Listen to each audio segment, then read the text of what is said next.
ورحمۃ اللہ وبرکاتہ۔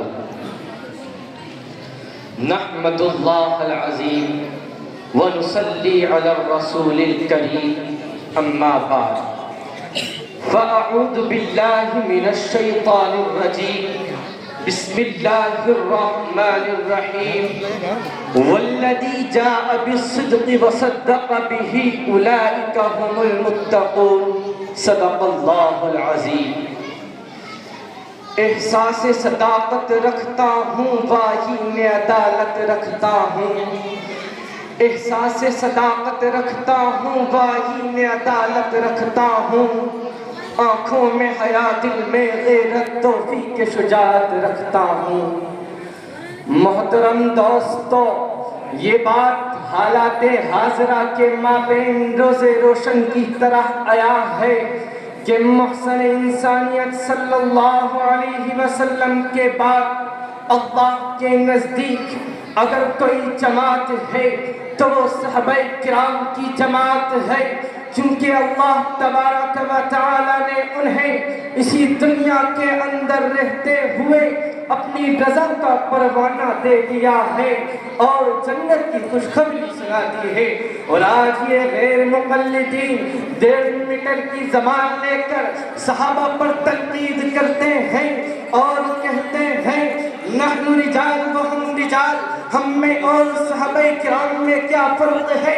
ارے یہ فرق ہے تو زندگی دنیا کی سرمستیوں میں گزارتا ہے، صحابہ کرام نبی کا کلمہ لے کر، اللہ کا کلمہ لے کر میدان میں زندگی گزارتے تھے۔ ارے تو اپنے پیٹ کا فکر مند ہے، صحابہ کرام پورے عالم کی فکر لے کر زندگی گزارتے تھے، یہ فرق ہے۔ میرے دوستو، اس ابو بکر صدیق رضی اللہ عنہ کے فضائل پر کیا لب کشائی کی جائے، جن کے فضائل کی صراحت قرآن و حدیث سے ہوتی ہے۔ قرآن ان کی صداقت و عدالت کا اعلان کرتا ہے، والذی جاء بالصدق وصدق به اولئک هم المتقون۔ امام رازی تفسیر کبیر کے اندر فرماتے ہیں کہ اس آیت کا مصداق صدیق اکبر رضی اللہ عنہ ہے۔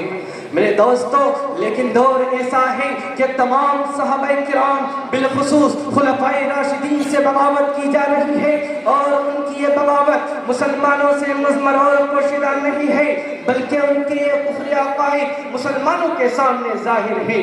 لیکن ایک جماعت ہے جس نے اپنے آپ کو قرآن کا ماننے والا بتا کر، سنت رسول اللہ پر عمل کرنے والا بتا کر، نبی کریم صلی اللہ علیہ وسلم سے محبت کا دعویٰ ٹھوک کر، تمام مسلمانوں کا ہمدرد بتا کر تقدس صحابہ پر حملہ کیا ہے، اور اپنے مضمون مقاصد کی خاطر بدعتی، غیر عادل، غیر کہا اور تمام جہاں والوں کو یقین دلایا کہ ہم ہی حق پر ہیں اور ہم ہی کامیاب ہیں۔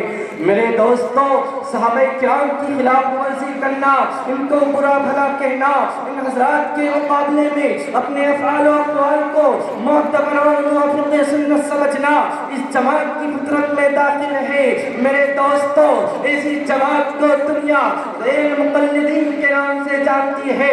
یہ غیر مقلدین اپنے آپ کو حاملین حدیث بتا کر اہل ایمان کو دھوکہ دے رہے ہیں، حالانکہ ان کا طریقہ قرآن و سنت کے بالکل خلاف ہے۔ وہ تقدس صحابہ پر حملہ آور ہوتے ہیں، پھر صحابہ میں بھی اس صحابی رسول پر جن کی رائے کے مطابق عرش الہی نے قرآن کریم کو اتارا ہے۔ میرے دوستو، زبان میں اتنی طاقت و سطح نہیں ہے کہ غیر مقلدین کی اس بکواس کو بیان کیا جائے جو عمر فاروق رضی اللہ عنہ کے بارے میں کہی ہے۔ ارے وہ عمر جس کے بارے میں کسی نے یوں کہا ہے، شریعت کی زبان رکھتے ہیں روشن ضابطے اس کے، شریعت کی زبان رکھتے ہیں روشن ضابطے اس کے، نبی ہی کی سمت جاتے ہیں سارے راستے اس کے۔ اور ذرا نامدار کا فرمان سنتے جائیے، آقا فرماتے ہیں ان اللہ تعالی جعل الحق علی لسان عمر وقلبی۔ پیغمبر آخر الزمانے عمر کی بلندی شان کو بیان فرمایا۔